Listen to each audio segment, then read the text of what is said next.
हेमंत सोरेन की भतीजी हैं, उनके बड़े भाई दुर्गा सोरेन की बेटी हैं जयश्री सोरेन, उनका नाम निकलकर सामने आता है कि उन्होंने कहा है कि उन्हें भी काबिलियत के आधार पर और यहाँ पर राज्यसभा का अगर टिकट भी मांगना है तो बीजेपी की तरफ जाना चाहिए। लेकिन बीजेपी में अब ऐसा लगता है कि सीता सोरेन का जो प्रभाव शुरुआत में दिखाई पड़ता था वो बहुत ज़्यादा। सीता सोरेन जिन्होंने झारखंड मुक्ति मोर्चा पे नहीं, मुख्यमंत्री हेमंत सोरेन पर नहीं, बल्कि भारतीय जनता पार्टी पर विश्वास जताया।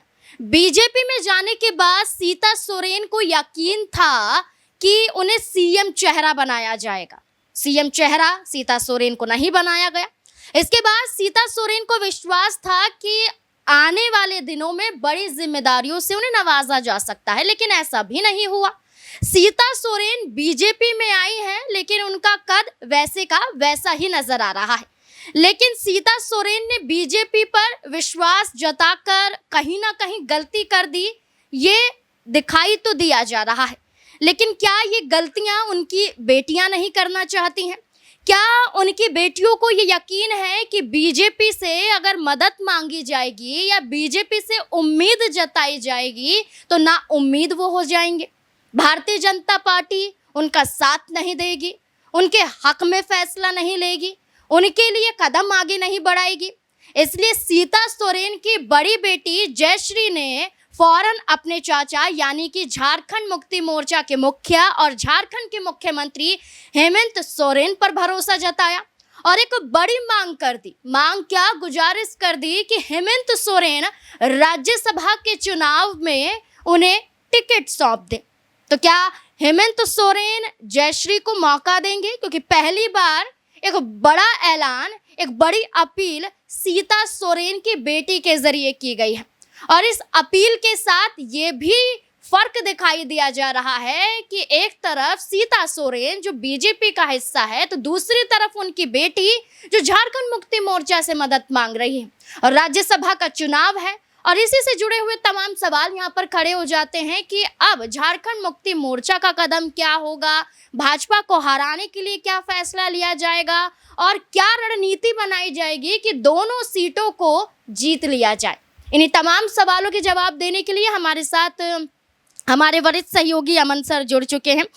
सर, जयश्री का एक बड़ा बयान सामने आता है, वो दूसरा घर यहाँ पर हेमंत सोरेन के घर को बताती हुई नजर आती हैं। दूसरी तरफ वो ये कहती हैं कि अगर उनके चाचा को उनमें काबिलियत नजर आएगी तो मौका उन्हें ज़रूर देना चाहिए, मौके की मांग कर रही हैं। क्या लगता है कि अपनी माँ से बिल्कुल अलग हटकर वो हेमंत सोरेन से उम्मीद जता रही हैं? देखिए, बिल्कुल, और जाहिर बात है जब से उनका नाम सामने आया उसके बाद से लगातार ऐसा लगता है कि क्या सोरेन परिवार के अंदर खाने में आपस में बड़े मतभेद उभर के सामने आ रहे हैं। क्योंकि आप देखेंगे एक मात्र यानी कि 2 सीटें हैं, लेकिन एक जो सीट है वो सीधे सीधे जेएमएम के खाते में जा रही है, क्योंकि 35 विधायक जेएमएम पार्टी के हैं और अगर जीत के आंकड़े को देखें तो 28 विधायकों का बनता है। तो ऐसे में स्पष्ट रूप से ये दिखाई पड़ता है कि एक सीट जो है वो जेएमएम के खाते में जा रही है। लेकिन एक अनार 100 बीमार वाली जो कहावत है वो यहाँ पर कहीं ना कहीं जो देखने को मिलती है, क्योंकि आप देखेंगे कई नाम ऐसे हैं जो निकल कर सामने आते हैं। सबसे पहले जो है कल्पना सोरेन का नाम, जो हेमंत सोरेन की पत्नी हैं। शुरू में कहा गया कि भाई वो राज्यसभा जाना चाहती हैं, बड़ी ज़ोर शोर से उनकी आवाज़ को उठाई गई। उसके बाद आप देखेंगे लता सोरेन, जो बसंत सोरेन हेमंत सोरेन के छोटे भाई हैं, उनकी पत्नी हैं, उनका नाम निकल कर सामने आ जाता है। फिर हेमंत सोरेन की जो बड़ी बहन है अंजनी सोरेन, उड़ीसा से हैं वो, और वहाँ पर जेएमएम को मजबूत भी उन्होंने किया है, मयूरभंज से वो आती हैं। उनको लेकर भी चर्चाएं थी कि क्या उनको टिकट मिल सकता है, क्योंकि उड़ीसा से बहुत सारे लोग रांची पहुंचे, हेमंत सोरेन से मुलाकात करते हुए नजर आए और ये कहते हुए दिखाई पड़े कि अंजनी सोरेन को ही टिकट मिलना चाहिए। अब एक और एंट्री यहाँ पर होती हुई दिखाई पड़ती है। हेमंत सोरेन की भतीजी हैं, उनके बड़े भाई दुर्गा सोरेन की बेटी हैं जयश्री सोरेन, उनका नाम निकलकर सामने आता है कि उन्होंने कहा है कि उन्हें भी काबिलियत के आधार पर और यहाँ पर राज्यसभा का टिकट मिलना चाहिए। तो ऐसे में 4-5 नाम तो जेएमएम यानी कि अगर झारखंड मुक्ति मोर्चा को देखें तो हेमंत सोरेन के परिवार से ही 4-5 नाम निकलकर सामने आ जाते हैं। अब कशमकश ये है कि किसको टिकट दिया जाए और किसको टिकट ना दिया जाए। यहाँ पर जो जयश्री हैं आप देखेंगे वो एक अपना अलग संगठन भी बनाए हुए हैं। सवाल तो ये भी उठ जाता है कि वो अपनी माँ के साथ जा सकती थी, उनकी माँ अपील कर सकती थी कि बीजेपी उन्हें टिकट दे, लेकिन ये मांग बीजेपी से क्यों नहीं की जाती? नाज़मीन ये भी समझना पड़ेगा कि जिस तरीके से सीता सोरेन जेएमएम का साथ छोड़कर जो है बीजेपी में पहुंचती हैं, तो अब ऐसा लगा कि उनको शायद कोई बड़ी उपलब्धि या बड़ी उपाधि मिलेगी या कोई बड़े पद पर काम करने का मौका मिलेगा। लेकिन आप देखेंगे 2 चुनाव वो लड़ती हैं, लोकसभा का चुनाव भी लड़ती हैं और विधानसभा का चुनाव भी लड़ती हैं, और दोनों चुनावों में बीजेपी की तरफ से उनको हार का मुंह देखना पड़ता है। और आप देखेंगे जब से विधानसभा के नतीजे सामने आए उसके बाद से लगातार सीता सोरेन ऐसा लगता है बीजेपी से कटी कटी दिखाई पड़ती हैं। अब सीधे तौर पर सीता सोरेन सामने नहीं आई तो उनकी बेटी निकल कर सामने आ गई कि भाई मैं इस परिवार का हिस्सा हूं, और जाहिर बात है वो हिस्सा है और यहाँ पर इस नाते वो टिकट मांगना चाहती हैं, लेना चाहती हैं, तो क्या हेमंत सोरेन उनको टिकट देते हुए दिखाई पड़ेंगे? एक बात। और दूसरी बात जो मैं कह रहा था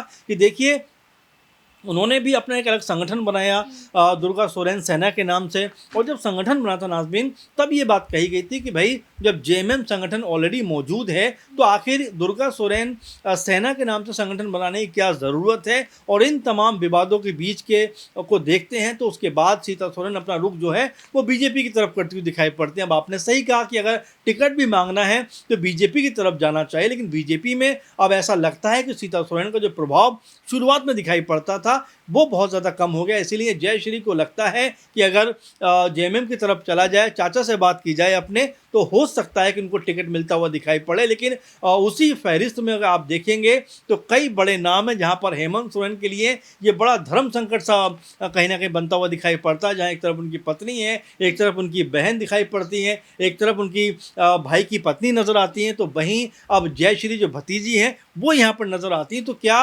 हेमंत सोरेन फैसला करेंगे ये देखना होगा। और वास्तव में क्या एक सीट को लेकर कहीं ऐसा तो नहीं कि जेएमएम कुनबे के अंदर कहीं खटास जो है देखने को मिलती हुई दिखाई पड़े? तमाम सारे कयास हैं, लेकिन फिलहाल जयश्री के नाम जब से चर्चाओं में आया है उसके बाद से जेएमएम पार्टी के अंदर कहीं ना कहीं एक अलग रुख दिखाई पड़ता है कि किसको टिकट दिया जाए और किसको टिकट ना दिया जाए। जयश्री ने चलिए अपनी मन की बात रख दी कि वो झारखंड मुक्ति मोर्चा से टिकट चाहती हैं, लेकिन बीते कुछ दिनों पहले दुर्गा सोरेन की जयंती भी थी और इस मौके पर सीता सोरेन ने भी अपनी एक मांग बीजेपी के समक्ष रखी थी। उन्होंने कहा था कि अगर आलाकमान चाहेंगे तो मैं राज्यसभा में उतरने के लिए तैयार हूँ। सीधे तौर पर उन्होंने नहीं कहा, सिर्फ ये कहा कि अगर आलाकमान चाहता है तो मैं उतरने के लिए तैयार हूँ, चुनाव लड़ने के लिए तैयार हूँ अगर मौका दिया जाता है।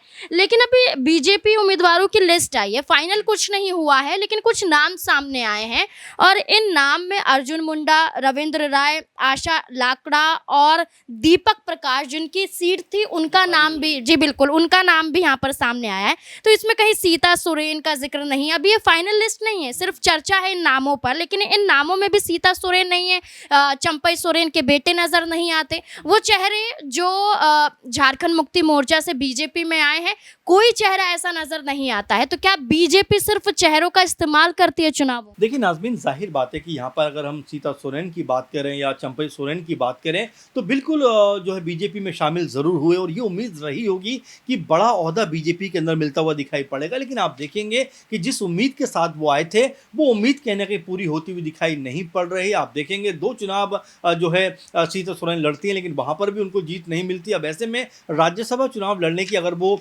ये बात कहती भी हैं तो क्या आंकड़े बीजेपी के पास, ये भी हमें समझना पड़ेगा, क्योंकि 21 सीटें बीजेपी के पास हैं, 1 सीट आजसू के पास है, एक जो है चिराग पासवान की पार्टी के पास है और एक जो है जेडीयू के पास है। तो मिला जुला का आंकड़ा 24 का बन जाता है और जीत के लिए 28 का आंकड़ा चाहिए। तो क्या बीजेपी के लिए भी ये मुश्किल का सबब नहीं है? हालांकि ये भी कहा जा रहा है कि 6 या 7 तारीख को बीजेपी के जो अध्यक्ष हैं नितिन नवीन वो भी झारखंड जा सकते हैं और जो समीकरण साधने का प्रयास किया जा रहा है कि किसी तरह से जोड़ तोड़ करके एक राज्यसभा सीट को हासिल किया जाए, और उसके लिए भी तमाम सारे नाम निकल कर सामने आते हैं। और कई रिपोर्ट में तो यहाँ तक कहा जाता है कि हो सकता है दीपक प्रकाश के नाम पर ही मोहर लगती हुई दिखाई पड़े, जिनका कार्यकाल फिलहाल पूरा हुआ है। लेकिन सीता सोरेन जिन्होंने खुद इच्छा जाहिर की है कि मैं जाना चाहती हूँ, तो क्या उनको छोड़ दिया जाएगा? तो ऐसे में ये जरूर कहा जा सकता है बीजेपी के अंदर रहकर भी कोई बड़ा मान सम्मान सीता सोरेन को नहीं मिला है। इसीलिए उनकी बेटी जो है अब ये गुहार लगा रही चाचा से कि मैं वापस आना चाहती हूँ, या मैं तो पार्टी के अंदर ही हूँ, परिवार का हिस्सा हूँ, कम से कम मुझे तो आप टिकट दीजिए। और इसी को लेकर लगातार जो झारखंड की राजनीति है वो गर्माती हुई दिखाई पड़ती है, क्योंकि एक सीट के लिए जेएमएम पार्टी के अंदर से ही, खासकर हेमंत परिवार से ही 4-5 नाम निकलकर सामने आ गए हैं। अब इसके अलावा कुछ और नाम भी अगर आएंगे तो कोई हैरानी की बात नहीं है, लेकिन हम आज 4 तारीख में बात कर रहे हैं और आने वाले 3-4 दिन के बाद नामांकन जो प्रक्रिया है वो खत्म हो जाएगी। तो आखिर नाम पे कौन से मोहर लगेगी, इस बात को लेकर स्थिति अभी भी उलझी हुई सी दिखाई पड़ती है। अच्छा सर, एक और आखिरी सवाल रहेगा कि ऐसा क्या किया जाए कि दोनों सीट गठबंधन के पास आ जाए, क्योंकि जहां झारखंड मुक्ति मोर्चा की बात की जाए वो दोनों सीटों पर उम्मीदवार उतारने की बात करती है। कांग्रेस पार्टी का मानना है कि एक सीट उन्हें दी जाए, और उन्हीं के साथ साथ छोटे छोटे दल भी उनके साथ जुड़े हुए हैं। आरजेडी की बात करें, सीपीआई एमएल की बात करें, वो भी उनके साथ जुड़े हुए हैं। क्या लगता है, क्या स्थिति बनेगी? क्या झारखंड मुक्ति मोर्चा को कांग्रेस को एक सीट देनी चाहिए या फिर?